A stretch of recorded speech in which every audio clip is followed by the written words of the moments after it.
Hello everyone, कैसे हैं आप सभी। वेलकम करती हूँ माधुरी आप सभी का एमडीलो क्लासेस में। आज मैं आपको प्रोबेशन ऑफ ऑफेंडर्स एक्ट 1958 अपराधी परिवीक्षा अधिनियम के बारे में कुछ इंपॉर्टेंट चीजें बताने वाली हूँ, जो कि एक्ट को स्टार्ट करने से पहले आपको उसके बारे में पता होना चाहिए। इस लेक्चर को हम एज अ इंट्रोडक्शन फॉर्म में पढ़ रहे हैं, क्योंकि इसके बाद आने वाले जितने भी सेक्शंस है वो हम 399 यूट्यूब की मेंबरशिप में पढ़ते हैं। इससे पहले भी 399 की मेंबरशिप में हमने डीवी एक्ट पढ़ा था, उसका इंट्रोडक्शन मैंने आप सभी के लिए पब्लिक रखा, और बाकी के सेक्शंस अगर आपको देखने हैं तो आप 399 मेंबरशिप ज्वाइन कर सकते हैं। पोक्सो भी इंट्रोडक्शन अवेलेबल है, बाकी के सेक्शन 399 में है। बीएनएस का इंट्रोडक्शन आप सभी के लिए फ्री में अवेलेबल है, बाकी के लेक्चर्स आपको 399 की मेंबरशिप में मिल जाएंगे। तो कहने का मतलब यहाँ पे जितने भी इंट्रोडक्शन के लेक्चर है, इसके बाद अगर आपको बाकी के सेक्शंस अगर रीड करने हैं तो आप यहाँ पे अपनी YouTube पे 399 की मेंबरशिप को ज्वाइन करके वहां पर आप पॉक्सो एक्ट जो कंप्लीट हो चुका है देख सकते हैं। डीवी एक्ट वहां पर ऑलमोस्ट कंप्लीट होने वाला है, एक दो लेक्चर बचे हैं। बीएसए भारतीय साक्ष्य अधिनियम वहां पर कंप्लीट हो चुका है। यहाँ पे ये तीनों एक्ट की कंप्लीट रिकॉर्डेड लेक्चर अवेलेबल है। चल क्या रहा है, बीएनएस चल रहा है, सेक्शन 70 तक हम पढ़ चुके हैं। सीपीसी चल रहा है, सेक्शन 60 तक हम पढ़ चुके हैं। तो ये सारे जो इंपॉर्टेंट लेक्चर्स है एज अ रिकॉर्डेड फॉर्म आपको यूट्यूब पे 399 की मेंबरशिप में मिल जाएंगे।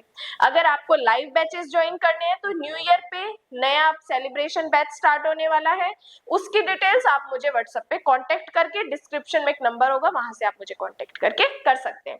देखो, आज मैं आपको बताने वाली हूँ probation of offenders act. Hindi में इसे कहते हैं अपराधी परिवीक्षा अधिनियम 1958।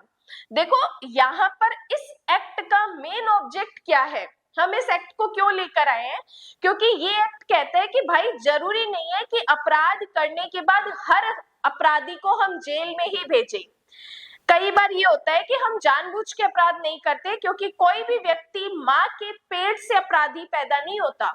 समय काल परिस्थितियां उसे अपराधी बना देती है। जब ऐसी सिचुएशन क्रिएट होती है तब हम क्या करते हैं, उसको बेनिफिट देते हैं। तीन तरीके की चीजें हम पढ़ते हैं। एक पढ़ते हैं भर्त्सना, एक पढ़ते हैं परिवीक्षा, और एक हम पढ़ते हैं पैरोल। तीनों ही चीजें इंपॉर्टेंट है। एक लेक्चर में अलग से इसमें बताऊंगी जिसमें इन तीनों का मेन डिफरेंस आपको बताऊंगी। अभी फिलहाल हम परिवीक्षा अधिनियम पढ़ रहे हैं। तो परिवीक्षा का मतलब होता है कि जब एक्यूज्ड के अगेंस्ट ट्रायल पूरा हो गया, दोष सिद्धि हो गई, उस दोष सिद्धि होने के बाद भी हम उसे जेल न भेजकर उसको घर भेज रहे हैं, क्योंकि इस एक्ट का मेन ऑब्जेक्ट है कि अपराधी को सुधरने का मौका दिया जाए।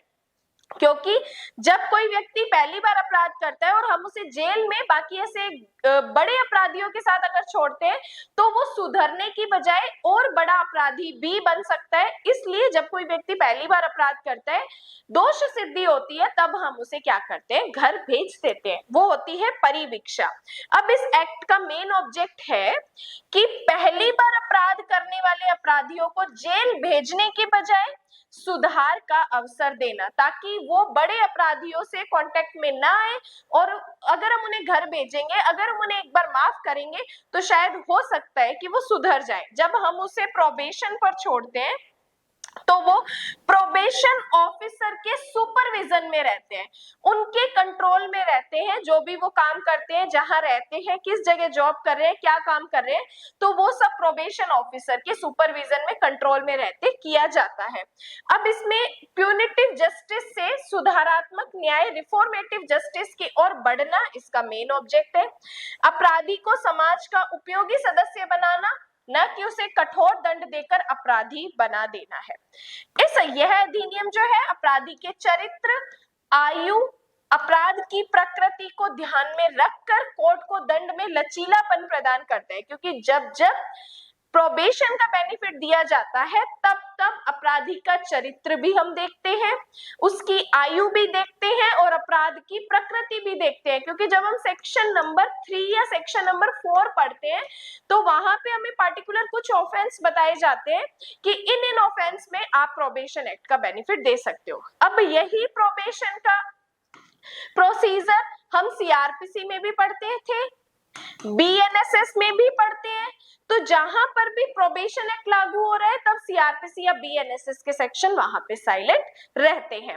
अब इसके बाद बात करते हैं कि स्वतंत्रता जब हमें मिली तब हमें एक चीज रियलाइज हुई कि जब भी कोई व्यक्ति ऐसा कोई छोटा अपराध करता है तब हम उसे जब जेल भेजते थे तो वो व्यक्ति वहां पे बड़े अपराधियों की संगत में आके और उसका जो माइंड है वो क्रिमिनल होने लगता था।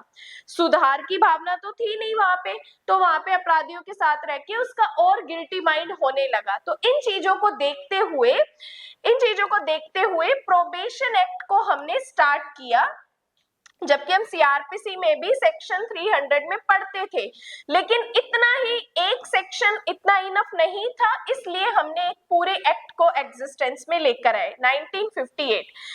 ये 1958 का जो एक्ट है इसकी थ्योरी है रिफॉर्मेटिव थ्योरी, मतलब सुधारात्मक है कि अपराधी को सुधरने का मौका दिया जाए, अपराधी को सुधरने का मौका दिया जाए जब वह पहली बार कोई अपराध करता है, क्योंकि कोई भी अपराधी जन्म से अपराधी नहीं होता है। उचित मार्गदर्शन और निगरानी में सुधार क्या है, संभव है। ये चीजें लेजिस्लेचर ने नोट की।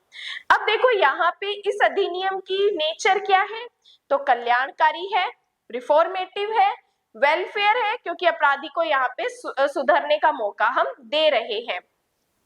अब देखो ये जो अधिनियम है ये कहां पर एप्लीकेबल होता है, तो होल ऑफ इंडिया पर एप्लीकेबल होता है, संपूर्ण भारत पर ये अधिनियम जो है लागू होता है। ये सारी चीजें हमें सेक्शन 1 जब हम डिस्कस करते हैं वहां पे हमें पता चलता है।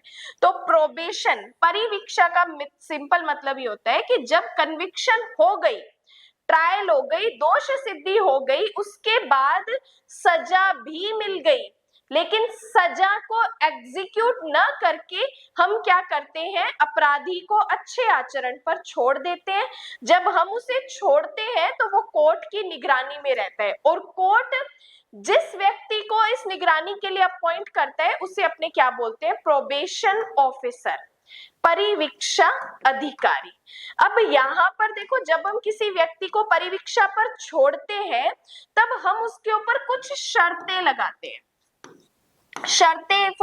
लगाते हैं कि आपको इन शर्तों को ध्यान में रखना पड़ेगा। अगर ये व्यक्ति इन शर्तों को पूरा नहीं करता, इन शर्तों को पूरा करने में असफल रहता है, तब हम फिर से उसे वही पनिशमेंट दे सकते हैं एक्चुअल में जिससे उसकी कन्विक्शन हुई थी। तो यहाँ पे उसे क्या किया जाता है, छोड़ने का मौका दिया जाता है। तो इसमें क्या है, रिफॉर्मेटिव थ्योरी को ध्यान में रखना होता है। तो यहाँ पे देखो ये जो वर्ड है परिवीक्षा, ये इसलिए मैंने आपको समझाया क्योंकि सब्जेक्ट स्टार्ट करने से पहले उस सब्जेक्ट का एक्चुअल मीनिंग क्या है वो हमें पता होना चाहिए। इसके बाद इस एक्ट में टोटल हम 19 सेक्शन ही पढ़ते हैं, कोई चैप्टर नहीं है। सिंपल इस एक्ट में 19 सेक्शन दिए हुए हैं, तो बाकी के सेक्शन 1 से लेकर आगे के जो रिकॉर्डेड लेक्चर्स है वो अपनी YouTube की मेंबरशिप में आपको अवेलेबल हो जाएंगे। डेली मंडे टू फ्राइडे वहां पर लेक्चर आते हैं, जैसे एक मेजर और एक माइनर सब्जेक्ट चल रहा है। मेजर में हम बीएनएस कर रहे हैं, माइनर में अपना डीवी भी हो चुका है, 1-2 लेक्चर बचे, पॉक्सो अपने कंप्लीट कर चुके हैं। यहाँ पे आप प्रोबेशन एक्ट को स्टार्ट कर रहे हैं, तो फटाफट मेंबरशिप ज्वाइन कीजिए। ज्वाइन करने के बाद स्क्रीनशॉट शेयर कीजिए ताकि यहाँ पे जो चीजें मैं आपको पढ़ा रही हूँ, इंट्रोडक्शन में जितनी भी चीजें बता रही हूँ, ये सारी पीडीएफ प्लस डेली के नोट्स वहाँ पे 399 की मेंबरशिप में आपको डेली मिलते हैं। लेक्चर कैसा लगा उसके लिए कमेंट करके बताना, फ्रेंड्स के साथ शेयर करना। आज के लिए धन्यवाद एंड जय हिंद।